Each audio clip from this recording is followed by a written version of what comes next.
Minha sobrinha me chamou de assassina na frente de 35 pessoas, no dia do noivado dela. Disse que eu tinha destruído a vida dela de propósito, por vingança, que eu era pior que um assassino porque tinha usado o amor como arma. E sabe de uma coisa? Ela tinha razão, toda a razão do mundo. Mas o que ninguém naquela festa sabia é que eu passei 22 anos costurando esse momento, ponto por ponto, como quem borda um vestido de noiva com toda a paciência do mundo. E quando a verdade veio à tona, não sobrou nada, absolutamente nada. Nem amor, nem família, nem a minha alma. Vocês não imaginam o peso que é carregar um segredo de morte por mais de 2 décadas e transformar esse segredo numa arma contra quem você jurou proteger com a própria vida? Foi exatamente isso que eu fiz.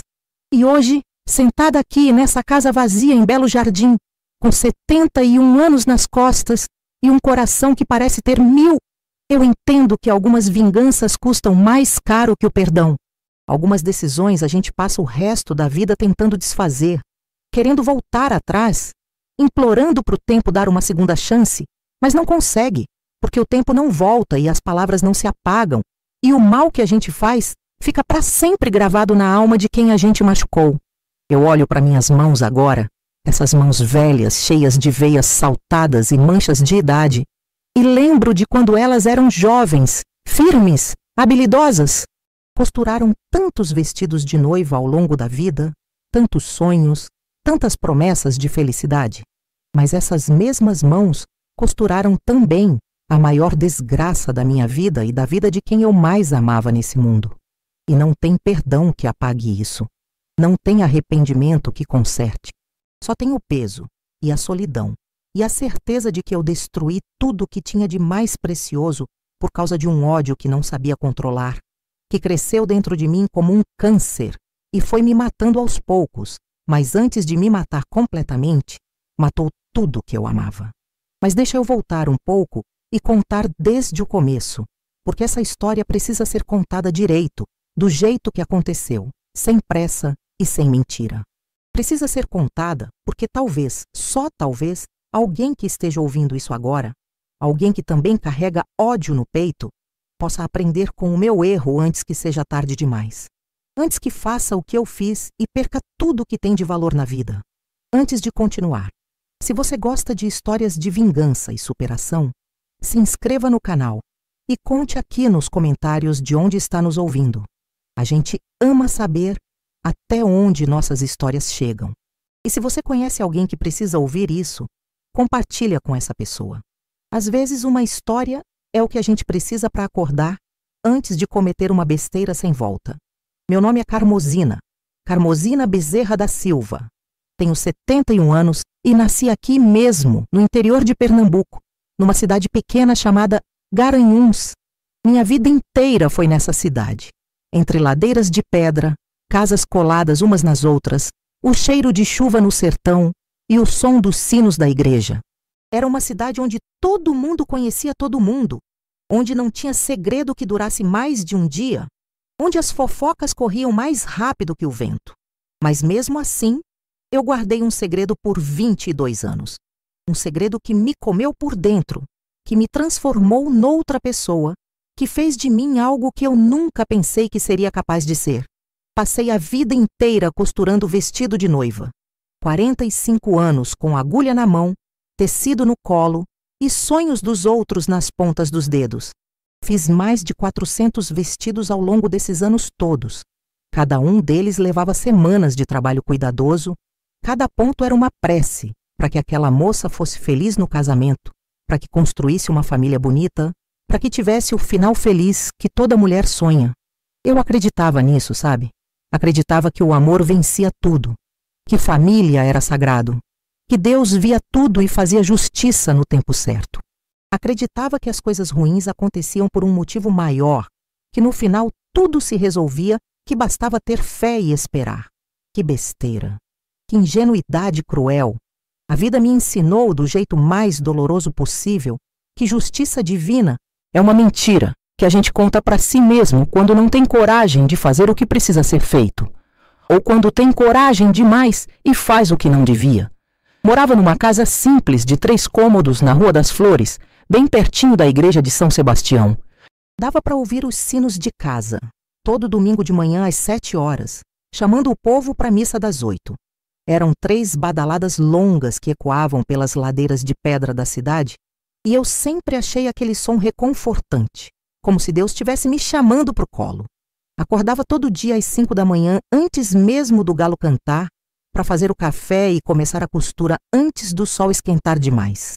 O café era feito no fogão a lenha, daqueles antigos de ferro, e o cheiro de lenha queimada misturado com café passado na hora era uma das poucas coisas que ainda me traziam paz naquela época.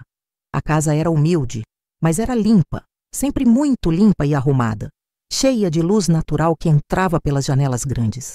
As paredes eram caiadas de branco, tinham uns quadrinhos de santo pendurados, um crucifixo em cima da porta da sala e uma foto grande do meu pai na parede principal. Meu único luxo era uma máquina de costura Singer antiga que tinha sido da minha mãe, toda preta com detalhes dourados, que funcionava no pedal. Eu cuidava daquela máquina como se fosse uma joia, limpava todo dia, lubrificava, ajustava. Era minha ferramenta de trabalho e minha companheira de tantas madrugadas costurando. Tinha um quintal pequenininho nos fundos, uns 6 metros quadrados apenas, onde eu plantava coentro, cebolinha, pimentão, tomate cereja. Gostava de cuidar daquelas plantinhas, de molhar no final da tarde quando o sol já estava mais fraco, de ver elas crescendo aos pouquinhos, dando fruto, dando vida. Era uma sensação boa, reconfortante, de que eu estava construindo alguma coisa com as próprias mãos, sabe? De que eu estava fazendo o bem, contribuindo com algo positivo para o mundo. Arrancava as ervas daninhas com cuidado, conversava com as plantas como se elas pudessem me ouvir, agradecia a Deus por cada folhinha nova que brotava.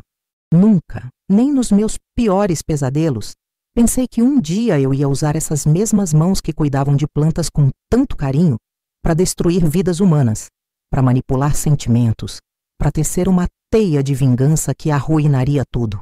Minha mãe tinha morrido quando eu tinha 15 anos, de um câncer que comeu ela em 6 meses. Foi rápido e cruel. Ela era uma mulher forte, trabalhadora, que nunca reclamava de nada, mas quando a doença veio, não teve força que aguentasse. Fiquei só eu e meu pai, seu Antônio Bezerra, e minha irmã mais nova, a Eliane. Meu pai era um homem simples, trabalhador, honesto até o osso. Vendia verdura na feira todo sábado de manhã. Acordava às 3 da madrugada para ir buscar a mercadoria no sítio do primo, lá para os lados de Capoeiras, e voltava carregado para montar a barraca na feira. Vendia alface, tomate, cebola, batata, tudo fresquinho, tudo limpinho. Nunca enganou ninguém no peso, nunca misturou verdura ruim com boa, nunca cobrou mais do que era justo. As clientes confiavam nele, voltavam todo sábado, traziam outras pessoas. A gente não tinha muito dinheiro, mas tinha dignidade, tinha nome limpo, tinha respeito. Meu pai sempre dizia que pobre não precisa roubar nem mentir, porque a honra vale mais que qualquer dinheiro desse mundo. Guardei essas palavras a vida inteira, gravadas no coração como tatuagem. Ensinei elas para Edilene quando ela era pequena, repeti 1000 vezes. Fiz questão de que ela crescesse sabendo disso. Mas no final, fui eu mesma quem traiu esses ensinamentos. Fui eu que usei a mentira como ferramenta. Fui eu que escolhi a desonestidade para atingir um objetivo. E de que adiantou tudo? De que adiantou todo aquele discurso bonito sobre honra e dignidade, se na primeira chance que tive, joguei tudo no lixo por causa de um ódio antigo? Quando eu tinha 23 anos, minha irmã Eliane engravidou. Ela tinha 20 anos, era a menina dos olhos do meu pai, toda delicada, toda sonhadora, cheia de planos para o futuro. O namorado dela era um rapaz da cidade vizinha, que vinha de vez em quando, prometia casamento, prometia mundo e fundos. Quando ela contou que estava grávida, o homem sumiu. Simplesmente sumiu. Não apareceu mais, não deu satisfação, não assumiu responsabilidade nenhuma. Meu pai quase morreu de desgosto. Chorou escondido, eu vi, mas depois abraçou a Eliane. Disse que aquela criança ia ser amada, que ia ter tudo o que precisasse, que a gente ia cuidar junto. Foi um tempo difícil. As vizinhas cochichavam, faziam comentários maldosos, Olhavam torto para Eliane quando ela passava na rua. Mas a gente segurou firme. Meu pai trabalhava ainda mais, fazia hora extra, vendia qualquer coisa que aparecesse para ganhar uns trocados a mais. Eu costurava até de madrugada. Aceitava qualquer encomenda, qualquer remendo, qualquer conserto. E juntos, a gente preparou tudo para o bebê que ia chegar. Eu fiz um enxovalzinho todo bordado à mão. Levei 3 meses bordando cada fralda, cada macacãozinho, cada toquinha. Cada ponto era um desejo de felicidade. Uma prece para que aquela criança fosse saudável, fosse amada, tivesse uma vida melhor que a nossa. Meu pai dizia que aquela criança ia ser a alegria da nossa casa, que ia trazer vida nova para a gente, que ia ser o recomeço depois de tanta tristeza com a morte da minha mãe. Eliane entrou em trabalho de parto no dia 23 de agosto de 1979. Foi um parto difícil, demorado, cheio de complicação. Ela sofreu horas a fio e a gente não podia fazer nada além de segurar a mão dela, enxugar o suor, rezar baixinho. A menina nasceu de madrugada, pequenininha, mas saudável, com um choro forte que encheu o hospital inteiro. A gente deu o nome de Edilene. Edilene Bezerra da Silva. Meu pai segurou aquele bebezinho enrolado numa mantinha e sorriu pela primeira vez em meses. Parecia que finalmente, depois de tanta luta, as coisas iam melhorar. Mas a alegria durou pouco. A Eliane começou a sangrar logo depois do parto. No começo foi pouco. Os médicos disseram que era normal, que ia passar. Mas não passou. Piorou. O sangramento aumentou, ela foi ficando pálida, fraca, os lábios roxos. Os médicos correram, tentaram tudo, gritavam ordens uns para os outros, mas não adiantou nada. Em menos de 2 horas, minha irmã tinha ido embora. 20 anos de idade. Uma vida inteira pela frente. Sonhos, planos, esperanças. Tudo acabou numa cama de hospital, num lago de sangue, deixando uma filha recém-nascida e uma família despedaçada. Meu pai segurou aquele bebezinho nos braços e chorou como eu nunca tinha visto ele chorar. Não era um choro de soluços, era um choro silencioso, profundo, daqueles que vêm de um lugar tão fundo da alma que não tem som, só tem dor. Ele olhou para mim e disse, a voz quebrando, a gente vai criar essa menina como se fosse a própria Eliane de volta. Vai ter todo o amor que a gente ia dar para sua irmã. E eu prometi. Prometi com toda a força que tinha no peito. Prometi que ia proteger aquela criança de tudo. Que ia dar para ela a melhor vida possível. Que ela nunca ia sentir falta de nada que estivesse no meu alcance dar. Se eu soubesse que 3 semanas depois eu ia perder meu pai também, acho que teria morrido junto com a Eliane naquele hospital. Meu pai saía todo dia de madrugada para buscar verdura no sítio do primo, lá para os lados de Capoeiras. Ele ia e voltava de bicicleta pela estrada velha. Aquela estrada de terra, cheia de curva perigosa e buraco fundo. Era uma estrada conhecida por ser ruim, por já ter causado acidente, mas era o caminho mais curto e meu pai conhecia cada palmo daquela terra. No dia 1º de setembro de 1979, meu pai não voltou no horário de costume. Ficou tarde, anoiteceu e nada dele aparecer. Eu comecei a ficar preocupada, aquele tipo de preocupação que aperta o peito, que faz a gente suar frio, que faz o coração bater descompassado.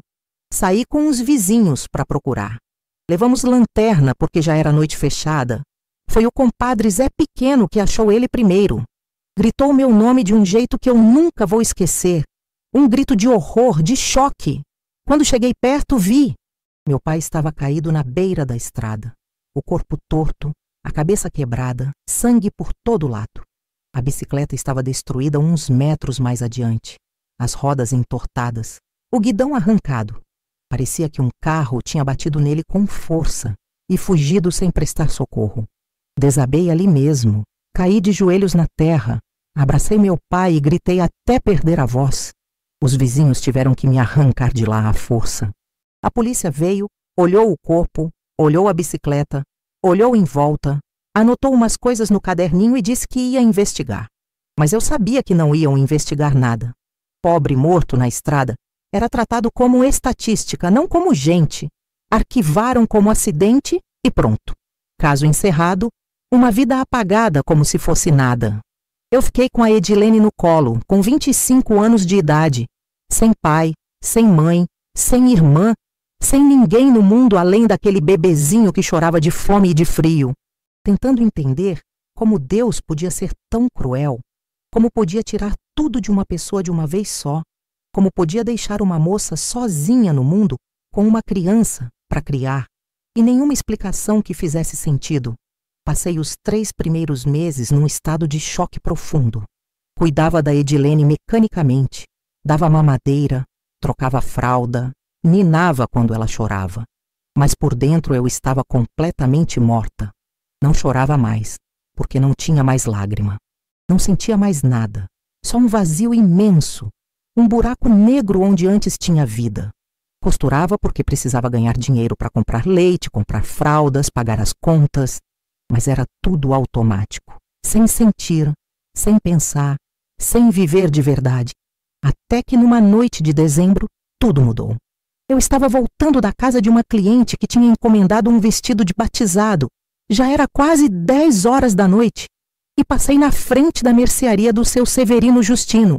A mercearia ficava na Praça Central. Era um ponto de encontro onde os homens se juntavam depois do trabalho para beber cachaça, jogar dominó, jogar conversa fora. Seu Severino era dono de metade das terras ao redor de Garanhuns. Tinha caminhão, tinha gado, tinha influência política, tinha poder. Todo mundo na cidade respeitava ele. Ou melhor dizendo, todo mundo tinha medo dele. Falava-se que ele tinha ligação com gente perigosa, que fazia negócio sujo, que ninguém contrariava o Severino e saía ileso. Naquela noite, a porta da mercearia estava entreaberta e eu ouvi vozes altas lá dentro. Uma delas era a voz do Severino.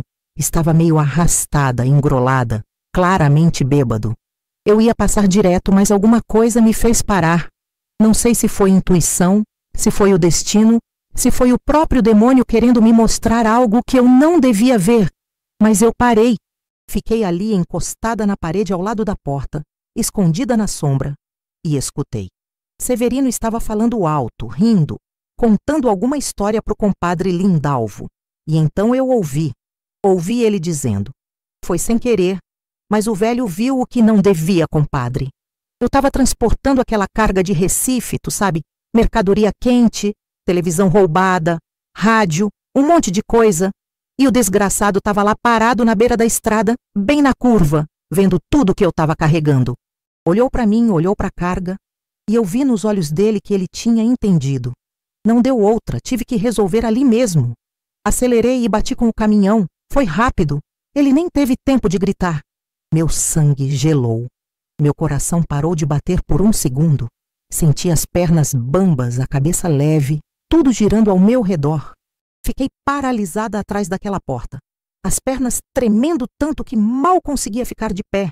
O coração depois voltou a bater, mas era tão forte, tão rápido, que eu achei que iam ouvir de dentro da mercearia. Severino continuou. Bati de propósito e saí fora. Deixei o velho lá, peguei outra estrada de volta. Ninguém viu nada, compadre. E sabe o melhor? A polícia nem investigou direito. Arquivou como acidente. Pobre morre na estrada e ninguém tá nem aí. Vida que segue. E ele riu. Riu como se estivesse contando uma piada. Como se ter matado meu pai fosse algo engraçado. Algo sem importância. Eu queria entrar lá. Queria arrancar os olhos daquele homem com as próprias mãos. Queria gritar, queria que todo mundo ouvisse o que ele tinha acabado de confessar. Queria correr para a delegacia, chamar a polícia, denunciar, fazer justiça. Mas não consegui me mexer. Fiquei ali, congelada, tremendo, com vontade de vomitar. E quando finalmente consegui andar, saí correndo dali como uma louca. Cheguei em casa e vomitei a noite inteira. Passei dias sem dormir direito, sem comer, só pensando no que tinha ouvido. Meu pai tinha sido assassinado. Não foi acidente. Foi execução a sangue frio. E eu sabia quem tinha feito. Sabia o nome, sabia o rosto, sabia onde morava. Mas eu não denunciei. E até hoje, tantos anos depois, eu não sei explicar direito por quê. Acho que era medo. Medo do que o Severino podia fazer comigo se eu abrisse a boca. Ele tinha poder, tinha dinheiro, tinha contatos. E eu não era ninguém. Era uma costureira pobre com um bebê no colo, sem família, sem proteção. Se eu denunciasse, quem ia acreditar na minha palavra contra a dele? E mesmo que acreditassem, será que ele ia ser preso? Ou será que, de algum jeito, ele ia se livrar e vir atrás de mim? E aí quem ia cuidar da Edilene? Quem ia proteger aquela criança inocente? Então eu engoli aquele ódio. Guardei ele lá no fundo do peito, bem fundo, onde ninguém pudesse ver. E continuei vivendo. Mas por dentro, eu estava morrendo um pouco todo dia. Aquele segredo foi crescendo dentro de mim como um câncer. Foi ocupando cada vez mais espaço. Foi me consumindo aos poucos. E o ódio que eu sentia pelo Severino Justino foi crescendo junto. Foi se transformando numa obsessão, numa sede de vingança que me acompanhava dia e noite. A Edilene foi crescendo e eu fui criando ela como se fosse minha própria filha. Nunca tive filho meu, nunca casei, nunca quis mais nada além de cuidar daquela menina. Ela era tudo que restava da minha família, tudo que me ligava ao passado, tudo que me dava razão para levantar da cama todo dia. Ensinei ela a costurar desde pequenininha, deixava ela segurar a agulha, ensinar os pontos, escolher as cores das linhas. Levei ela na escola todo dia de mãos dadas, conversando sobre tudo. Fiz comidinha gostosa, bolo de fubá, cuscuz, tapioca. Contei história antes de dormir, histórias de princesa, de final feliz, de amor que vence tudo. Cantei canção de ninar até ela pegar no sono. Dei todo o amor que tinha dentro de mim e até o amor que não tinha. Eu inventei. Mas o ódio que eu sentia pelo Severino Justino nunca passou, nunca diminuiu. Só foi crescendo, foi virando uma coisa viva dentro de mim que respirava, que pulsava, que me controlava sem eu nem perceber. Eu via ele na rua, todo poderoso, todo respeitado, com os filhos bem vestidos, com a mulher toda cheia de joia, com carro importado, com terra, com gado, com tudo. E eu queria que ele sofresse. Queria que ele perdesse o que tinha de mais precioso do mesmo jeito que eu perdi meu pai. Queria que ele sentisse na pele o que era perder alguém que você ama, o que era ficar sozinho no mundo, o que era carregar um peso na alma que não passa nunca. E foi aí, depois de anos remoendo essa raiva, que eu comecei a planejar uma vingança. Uma vingança lenta, calculada, cruel. Uma vingança que levou anos para se concretizar, mas que quando se concretizou, destruiu tudo. Severino tinha 4 filhos, 3 mulheres, já casadas, já morando em outras cidades. E um homem, o Robson, que era o caçula, o xodó, o menino dos olhos do pai. O menino nasceu em 1979, mesma época que a Edilene. Eles cresceram juntos na cidade. Estudaram na mesma escola desde pequenos, mas em mundos completamente diferentes. Ele era filho de rico, morava numa casa enorme com piscina, com empregada, com carro na garagem. Tinha tudo do bom e do melhor. Roupa de marca, tênis importado, brinquedo caro. A Edilene era a menina pobre que eu criava com dificuldade, economizando centavo por centavo, mas que eu fazia questão de manter sempre limpa, sempre bem arrumada, sempre educada. Eu não queria que ninguém tivesse pena dela. Não queria que ela crescesse se sentindo inferior. O Robson cresceu e virou um rapaz bonito, bem apessoado. Alto, olhos claros, sorriso fácil, educado com todo mundo. Não tinha nada da arrogância do pai, pelo menos não aparente. Estava estudando direito numa faculdade em Caruaru, ia e voltava todo fim de semana. As meninas da cidade suspiravam por ele, mas ele não dava bola, focado nos estudos, focado no futuro. Foi em 1995, quando os dois tinham 16 anos, que eu comecei a executar o meu plano. Um plano que, olhando agora de longe, era tão cruel, tão calculado, tão diabólico, que ainda me dá arrepio pensar que fui capaz de fazer aquilo. Mas na época, eu não via dessa forma. Na época, eu via como justiça, como equilíbrio, como uma forma de fazer o Severino pagar pelo que tinha feito. Um dia, a Edilene chegou em casa reclamando que tinha esquecido o livro de história na escola e precisava dele para estudar para a prova.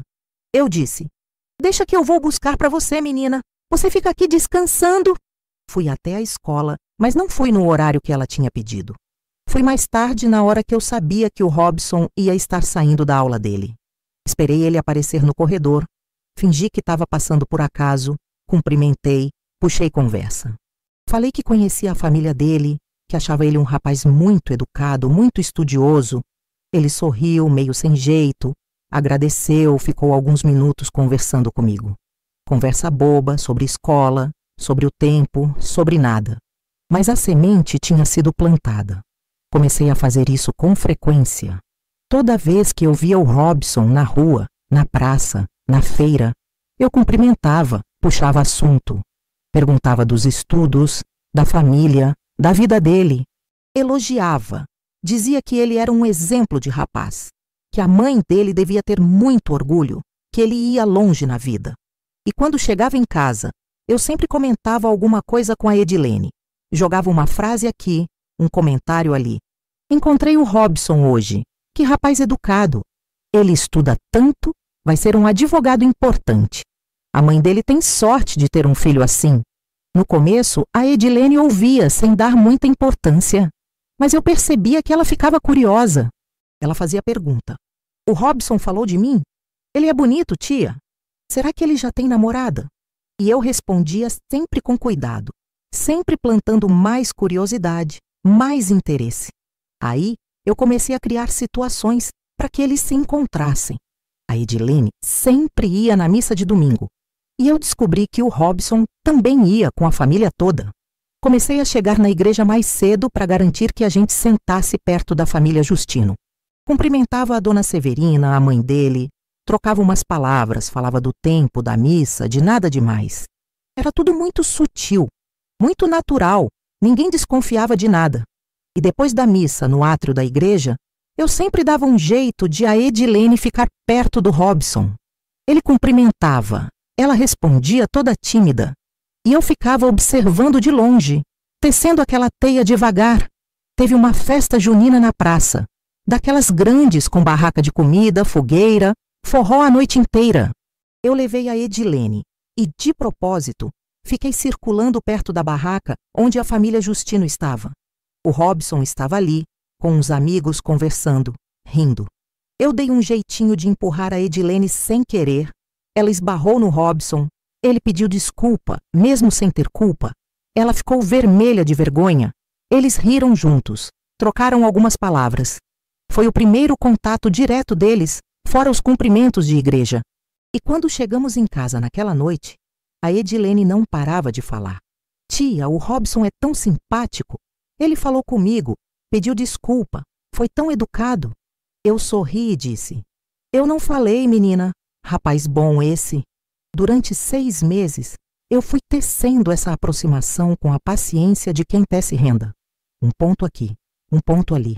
Criava desculpas para passar na frente da casa do Robson, inventava encontros casuais, jogava um elogio aqui, uma sugestão ali. A Edilene era uma menina frágil emocionalmente, carente de pai, carente de estrutura familiar completa. Ela confiava em mim cegamente, acreditava em tudo que eu dizia, me via como mãe, como guia, como exemplo. E eu usei toda essa confiança, toda essa fragilidade, da forma mais cruel possível. No final de 1995, o Robson começou a paquerar a Edilene de verdade. Eu via os olhares deles na igreja, via ele esperando ela na saída da escola, via os bilhetinhos que ele mandava por amigos. Um dia, ele apareceu lá em casa, nervoso, segurando um buquê de flor meio torta. Pediu licença para conversar comigo. Disse que gostava da minha sobrinha, que queria namorar ela direito, com respeito, com permissão da família. Falou que era sério, que não era brincadeira, que ia cuidar bem dela. Eu olhei para aquele rapaz de 16 anos, todo nervoso, todo sincero, e senti um ódio tão grande, tão profundo, que tive que fazer um esforço enorme para disfarçar. Mas eu sorri, segurei na mão dele e disse, claro, meu filho, você é um bom rapaz. A Edilene é muito nova ainda, mas se vocês gostam um do outro de verdade, quem sou eu para impedir? Só cuida bem dela. Eles começaram a namorar oficialmente no início de 1996. E durante 3 anos completos, eu assisti aquele relacionamento crescer e se fortalecer. Via eles apaixonados, de mãos dadas na praça, rindo juntos, fazendo planos para o futuro. Via a felicidade da Edilene, os olhos dela brilhando toda vez que falava do Robson, o sorriso que não saía do rosto. Via os planos que eles faziam. Se casar depois que ele terminasse a faculdade, ter filhos, construir uma casa, envelhecer juntos. E por dentro, eu torcia para que aquilo se consolidasse ainda mais, para que eles ficassem tão ligados, tão dependentes um do outro, que quando a verdade viesse à tona, a dor fosse ainda mais devastadora, porque o meu plano nunca, em momento algum, foi unir eles. Meu plano era fazer o Severino Justino sofrer. Eu queria que ele visse o filho dele se apaixonar pela neta do homem que ele tinha assassinado. Queria que ele acompanhasse aquele relacionamento, achando que estava tudo bem, que era só mais um namoro de jovem. E quando tudo estivesse perfeito, quando o casamento estivesse marcado, quando todo mundo estivesse feliz e esperançoso, eu ia soltar a bomba. Ia contar a verdade para todo mundo. Ia revelar que o pai do noivo tinha matado o avô da noiva. Ia fazer com que aquele amor que tinha sido tão bonito, tão puro, se transformasse em cinza na hora. Eu queria que o Severino visse o filho dele perdendo o grande amor da vida por causa de um crime que ele tinha cometido há tantos anos. Queria que ele carregasse aquela culpa, aquela dor, aquele remorso para o resto da vida. Queria que ele acordasse todo dia pensando: meu filho perdeu a mulher que amava por minha causa. Queria que ele sentisse na pele o que era perder alguém importante, o que era carregar um peso que não passa nunca. Eu sei que isso faz de mim um monstro. Eu sei. E olhando agora, velha, cansada, sozinha nessa casa que mais parece um túmulo, eu entendo perfeitamente a monstruosidade do que eu fiz. Mas naquela época, eu não conseguia enxergar. O ódio tinha me cegado completamente. Ele tinha tomado conta de mim de tal forma que eu não distinguia mais certo de errado, justiça de vingança, amor de manipulação. Eu achava que estava fazendo o que precisava ser feito. Achava que meu pai ia se orgulhar de mim lá do céu. Achava que essa era a única forma de equilibrar a balança, de fazer o mundo girar no eixo certo de novo. Em 1998, o Robson pediu a Edilene em casamento. Foi num domingo, depois da missa, naquela pracinha que fica perto da igreja. Ele ajoelhou na frente dela, no meio de um monte de gente, abriu uma caixinha pequena com um anel simples, mas bonito, e pediu ela em casamento. A Edilene disse sim, chorando, e todo mundo que estava por perto aplaudiu. Quando eles chegaram em casa para me contar, eu abracei os dois. Fingi que estava emocionada, fingi que estava feliz, mas por dentro, eu estava contando os dias para o momento da minha vingança. Estava imaginando a cena, o choque, o desespero.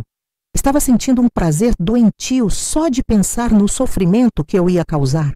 O noivado foi marcado para abril de 2001, numa chácara que a família Justino tinha nos arredores de Garanhuns. Eles convidaram 35 pessoas. Família, amigos próximos, vizinhos, gente da igreja, gente querida. Eu costurei o vestido da Edilene, um vestido branco, simples, mas elegante, com renda na barra e pérolas pequenas costuradas no corpete. Levei semanas fazendo aquele vestido. Cada ponto era uma mentira que eu estava costurando. Cada linha era uma traição que eu estava bordando. E eu sabia disso. Mas continuei costurando ponto após ponto, porque eu estava decidida a levar aquilo até o fim. No dia da festa, acordei cedo, arrumei a casa, vesti minha melhor roupa, uma saia azul marinho e uma blusa branca que eu tinha feito especialmente para a ocasião. Olhei no espelho antes de sair e quase não me reconheci. Tinha rugas que não estavam ali antes, cabelos brancos que tinham brotado da noite para o dia, olheiras fundas. Mas os olhos estavam diferentes. Estavam frios, duros, vazios.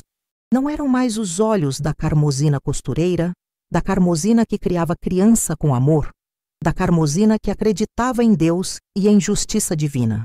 Eram os olhos de alguém que tinha se perdido no caminho, que tinha escolhido a vingança no lugar da vida.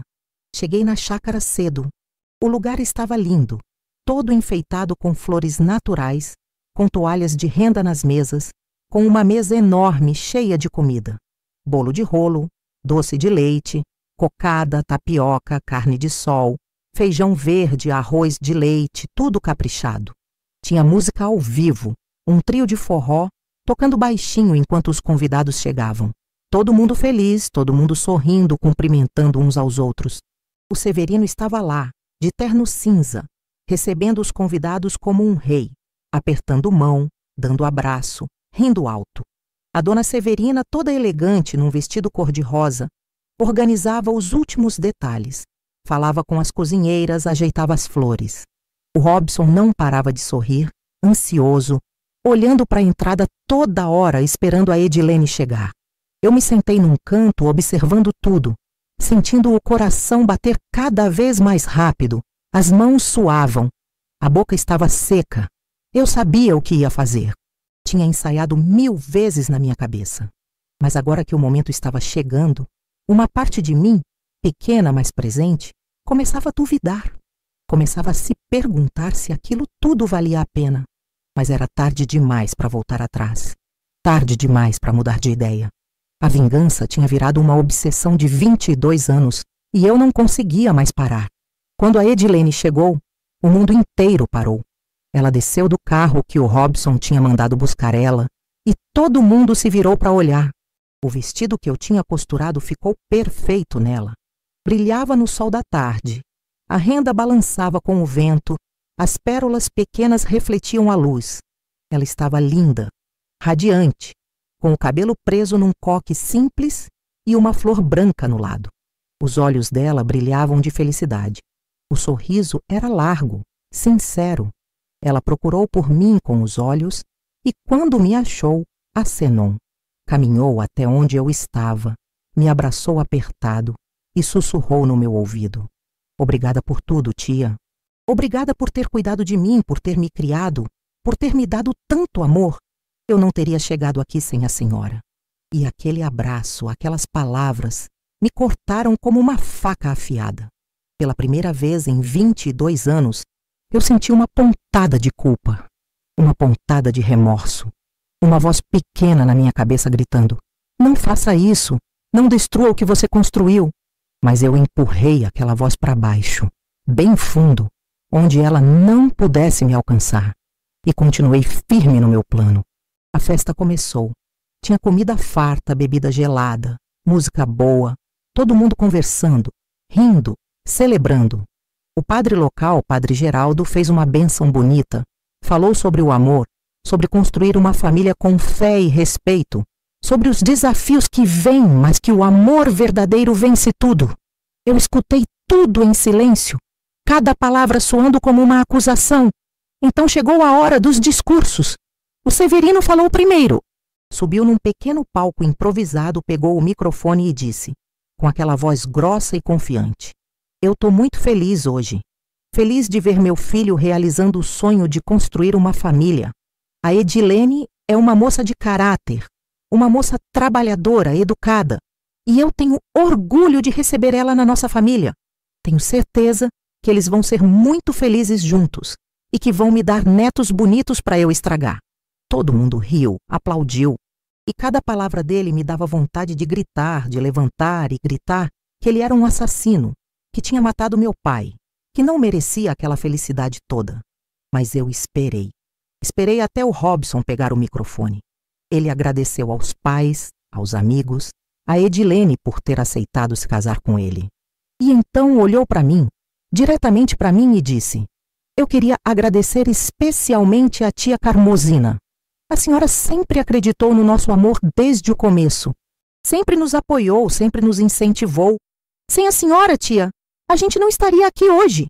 A senhora é parte dessa história e a gente ama muito a senhora. Todo mundo aplaudiu de novo. A Edilene olhou para mim com os olhos cheios de lágrima, cheia de amor, cheia de gratidão. E foi naquele exato momento que algo dentro de mim quebrou. Quebrou de verdade. Não sei se foi culpa, se foi remorso, se foi uma última fagulha de humanidade que ainda restava escondida em algum canto da minha alma. Mas eu senti uma dor tão grande, tão aguda, que não consegui mais segurar. Não consegui mais fingir. Não consegui mais continuar com aquela farsa. Levantei devagar da cadeira. Minhas pernas tremiam. Peguei a taça de vinho que estava na mesa. Dei um gole longo para tentar ganhar coragem. E antes que a razão pudesse me impedir, falei alto, bem alto, interrompendo tudo. Seu Severino, o senhor lembra do que fez na Estrada Velha em 79? O salão inteiro ficou em silêncio. Um silêncio pesado, sufocante, de cortar com faca. Todo mundo parou o que estava fazendo e olhou para mim, confuso, sem entender o que estava acontecendo. A Edilene franziu a testa, olhou para o Robson, depois para mim, tentando entender. O Severino empalideceu na hora. A cor sumiu do rosto dele completamente, como se alguém tivesse drenado o sangue de uma vez. Continuei, a voz tremendo, mas firme. Meu pai, Antônio Bezerra, foi morto pelo senhor. Não foi acidente de trânsito como todo mundo pensou. Foi assassinato. Eu ouvi a sua confissão há 22 anos, bêbado, contando para o compadre Lindalvo que tinha batido nele de propósito porque ele tinha visto a mercadoria roubada que o senhor estava transportando. E passei todos esses anos planejando como fazer o senhor pagar por isso. O Robson deu um passo à frente, totalmente confuso, a voz saindo alta. Dona Carmosina, a senhora está bem? O que é essa história? Meu pai nunca matou ninguém. Mas eu não parei. Não podia mais parar. Tinha ido longe demais. Olhei para Edilene, que estava pálida, os olhos arregalados de choque, e disse, com uma voz que não parecia minha: eu fiz vocês se apaixonarem de propósito, menina. Não foi acaso. Não foi destino. Cada encontro, cada conversa, cada aproximação foi tudo calculado por mim. Eu manipulei tudo desde o começo. Eu queria que o filho dele amasse você, para que quando a verdade viesse à tona, o Severino sentisse a mesma dor que eu senti quando perdi meu pai. Eu queria vingança. A taça caiu da mão da Edilene e se espatifou no chão de cerâmica. O barulho do vidro quebrando ecoou na chácara silenciosa como um tiro. Ela me olhou e pela primeira vez na vida não me reconheceu. Me olhou como se eu fosse uma estranha, uma ameaça, um monstro. Tia, o que a senhora está dizendo? A voz dela saiu num sussurro rouco, cheio de pavor, cheio de descrença. Eu manipulei tudo, Edilene. Cada passo dessa história foi planejado por mim. Vocês dois foram peças de um jogo de vingança que eu inventei. Eu queria fazer o Severino sofrer e usei vocês dois para conseguir isso. O Robson gritou, a voz saindo rouca, desesperada. Isso não pode ser verdade. A senhora tá maluca. Meu pai nunca matou ninguém. Pai, fala alguma coisa, pelo amor de Deus. Mas quando ele olhou para o pai, viu a verdade estampada no rosto do Severino. O velho estava tremendo, os olhos perdidos, a boca entreaberta, tentando falar, mas não conseguindo emitir som nenhum. A dona Severina levou as mãos à boca, os olhos arregalados de choque, e sussurrou, a voz saindo em falsete. Severino, Jesus Cristo, é verdade o que ela está dizendo? Aí foi o caos completo. O Robson partiu para cima do pai, empurrando, gritando, chorando. O senhor matou o avô dela? O senhor é um assassino? Alguns homens tiveram que segurar ele, teve empurrão, teve briga, teve confusão. A Edilene desabou no chão ali mesmo, o vestido branco que eu tinha costurado se sujando de terra e de lágrima. Os soluços saindo tão altos, tão angustiados, que rasgavam o coração de qualquer um que ouvisse. As mulheres tentaram ajudar ela, mas ela empurrava todo mundo, gritava para deixarem ela em paz. E então começaram a gritar comigo. Ouvi alguém gritar, bruxa, velha vingativa. Ouvi outra voz, destruiu a vida dos dois, que mulher malvada. Ouvi outra ainda, usou a sobrinha como instrumento. Isso é coisa do demônio. E cada palavra era uma facada no meu peito, uma constatação de que eu tinha me transformado em algo irreconhecível, em algo horrível. Mas a pior de todas as palavras foi quando a Edilene se levantou do chão, o rosto destruído de tanto chorar, o vestido rasgado na barra, e caminhou até mim com passos lentos, pesados. Ela parou bem na minha frente, tão perto que eu podia ver cada detalhe da dor nos olhos dela, e disse com uma voz gelada, Uma voz que eu nunca tinha ouvido sair da boca dela. Eu nunca mais quero ver a senhora. Nunca mais na minha vida. A senhora me usou meu amor, usou minha confiança, usou minha vida inteira como peça de um jogo doente. A senhora é pior que ele. E apontou para o Severino. Pelo menos ele matou por interesse, por ganância. A senhora matou meu amor por vingança. E isso é pior, muito pior. Ela virou as costas e saiu da chácara andando, sem olhar para trás. O Robson correu atrás dela, gritando o nome dela, implorando para ela esperar, para conversarem, mas ela não parou. Não quis saber. A festa acabou ali. As pessoas foram embora em silêncio, me olhando com nojo, com pena, com medo, como se eu fosse algum tipo de criatura das trevas. O Severino ficou sentado numa cadeira, a cabeça entre as mãos, e não falou mais nada pelo resto da noite. A dona Severina chorava baixinho, encostada na parede, repetindo: como é que eu não vi? Como é que eu não percebi? Eu fiquei ali, sozinha no meio daquela chácara que tinha sido tão bonita, e agora parecia um cemitério, cercada de copos caídos, comida jogada no chão, flores pisoteadas, música silenciada. E foi só naquele momento, vendo o estrago que eu tinha causado, sentindo o peso de todas aquelas palavras, que eu entendi de verdade o que eu tinha feito. Eu não tinha feito justiça. Não tinha equilibrado nada. Não tinha honrado meu pai. Eu tinha destruído a vida de duas pessoas completamente inocentes. Tinha usado o amor, a coisa mais bonita que existe, como arma de destruição. Tinha virado exatamente aquilo que eu mais odiava. Alguém que tira a paz, a felicidade, a vida dos outros por interesse próprio. Voltei para casa aquela noite sem saber como. As pernas andavam sozinhas. O corpo se movia no automático. Cheguei, tranquei a porta, apaguei todas as luzes e fiquei ali, deitada na cama, olhando para o teto escuro. Fiquei assim por 17 dias seguidos. Não atendia a porta quando alguém batia, não atendia telefone, mal comia. Pegava um pão seco, molhava na água, forçava a garganta a engolir. Bebia a água da torneira e ficava ali, revivendo cada momento daquela festa, cada palavra que eu tinha dito, cada olhar de horror, cada grito de dor. Ouvia os vizinhos comentando na rua. As vozes atravessavam a janela fechada. A Carmosina enlouqueceu de vez. Ela sempre foi estranha, agora mostrou quem é de verdade. Coitada da Edilene, criada por uma mulher dessas. O Robson tá arrasado, diz que não come, não dorme, só chora. Ouvia as fofocas, ouvia meu nome sendo arrastado na lama, ouvia os julgamentos.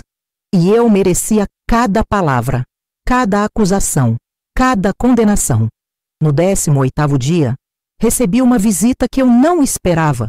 Era a dona Severina. Ela bateu na porta com insistência e eu quase não abri, mas alguma coisa me fez abrir. Ela entrou devagar, olhou em volta da casa bagunçada, das cortinas fechadas, de mim ali de camisola suja, cabelo despenteado, cara de morta-viva.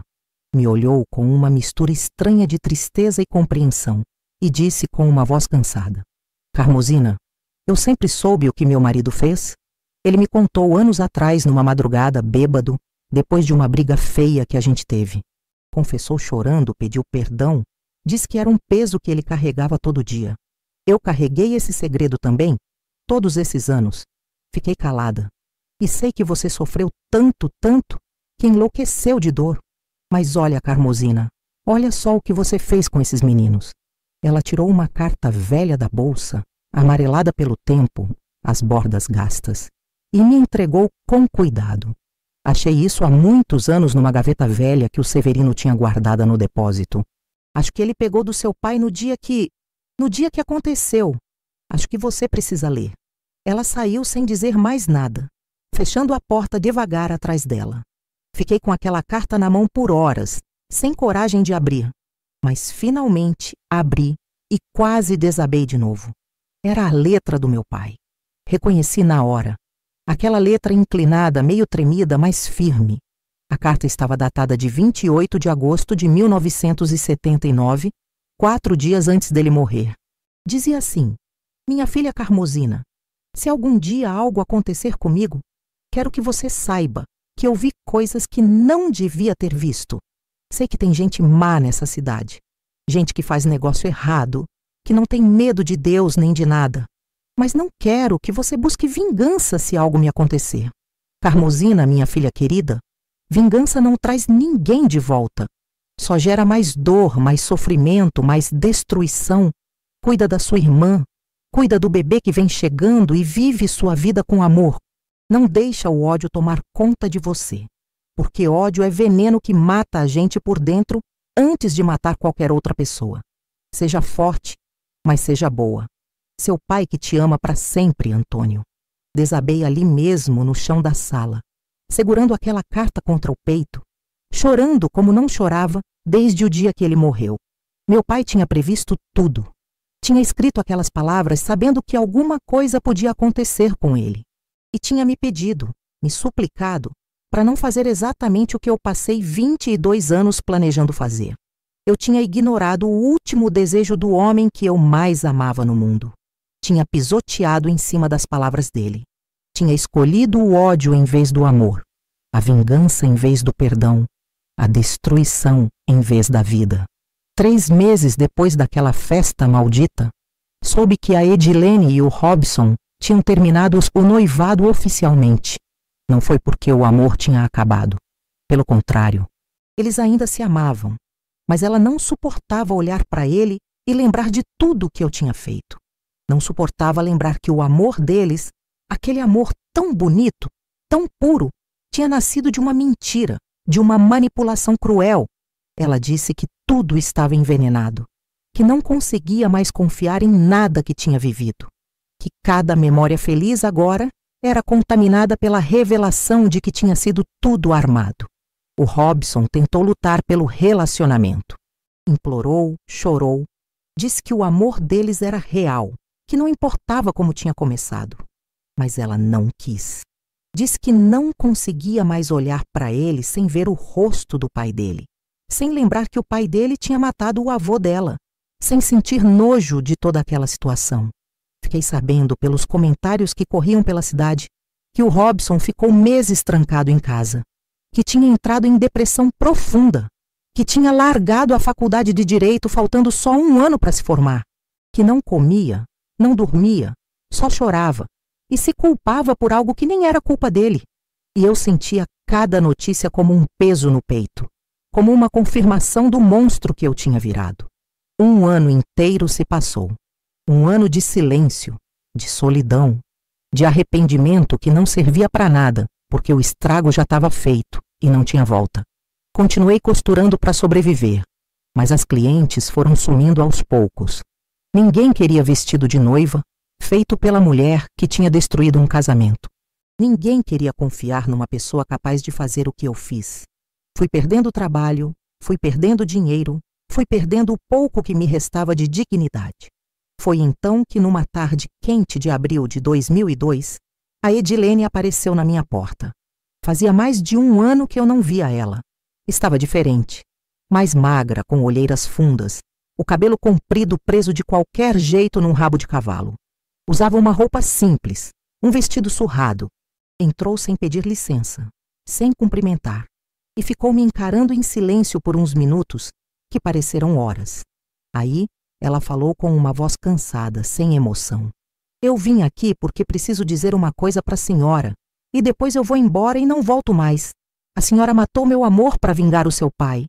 Usou minha vida como instrumento de uma vingança que não era minha, que nunca foi minha. A senhora sempre disse que me amava, que eu era como uma filha para a senhora. Mas filha de verdade, a gente não usa como peça de jogo. Filha de verdade, a gente protege, a gente cuida. A gente coloca na frente de qualquer interesse pessoal. E no fim, tia Carmosina, a senhora virou exatamente o que mais odiava. Virou alguém que tira a paz, a felicidade, a vida dos outros para conseguir o que quer. Tentei falar alguma coisa, abri a boca, mas ela levantou a mão, me cortando antes que eu conseguisse emitir qualquer som. Eu entendo a dor da senhora. Entendo o que é perder alguém que a gente ama de forma violenta, injusta. Entendo a raiva, o ódio, a vontade de fazer o culpado pagar. Mas dor não justifica destruição, tia. Dor não dá direito de destruir outras vidas. E agora eu vou ter que carregar isso para o resto da minha vida. Vou ter que lembrar todo dia que o único amor verdadeiro que eu tive, o único homem que eu amei de verdade, foi construído em cima de mentira e manipulação, que eu fui usada pela única pessoa que eu confiei nesse mundo. Ela virou para sair, a mão já na maçaneta, mas antes de abrir a porta disse a última coisa, sem me olhar. Vingança não é justiça, tia Carmosina. É só outro nome para a morte. E a senhora matou tudo o que a gente tinha. Matou meu amor, matou minha confiança, matou minha capacidade de acreditar em alguém. A senhora pode ter vingado seu pai, mas destruiu sua filha no processo. E agora nós duas vamos viver com isso pro resto da vida. Ela saiu. E eu nunca mais tive coragem. Nunca mais tive forças para ir atrás dela. Sabia que não tinha mais nada que eu pudesse dizer ou fazer que consertasse aquilo. O estrago estava feito, permanente, irreversível. Os anos foram passando devagar, arrastados, vazios. O Severino Justino morreu em 2010, de infarto fulminante. Caiu no meio da rua em pleno dia e quando chegou no hospital já tinha ido. Nunca foi denunciado oficialmente pelo assassinato do meu pai. Levou aquele crime para a cova e a justiça humana nunca foi feita. A dona Severina vendeu todas as propriedades que tinham e foi morar com uma das filhas em Recife. Nunca mais voltou para Garanhuns. O Robson, depois de anos de tratamento para depressão, conseguiu voltar para a faculdade, terminou o curso de Direito, se casou com uma moça de outra cidade. Hoje tem 2 filhos, trabalha como advogado em Caruaru. Mas ouvi dizer, por quem ainda tem contato com a família, que ele nunca mais foi o mesmo depois daquela festa. Que alguma coisa quebrou dentro dele naquele dia e nunca mais se consertou completamente. Eu saí de Garanhuns 2 anos depois da festa. Não conseguia mais viver lá. Cada rua me lembrava de alguma coisa. Cada esquina tinha uma memória. Cada lugar era uma ferida aberta que não cicatrizava nunca. Vim morar aqui em Belo Jardim, numa casa pequena de 2 cômodos alugada, a 30 quilômetros de distância. Vivo da aposentadoria que é pouca. Dá para pagar o aluguel e comprar comida básica. Faço alguns bicos de costura aqui e ali, remendos, consertos, coisas simples.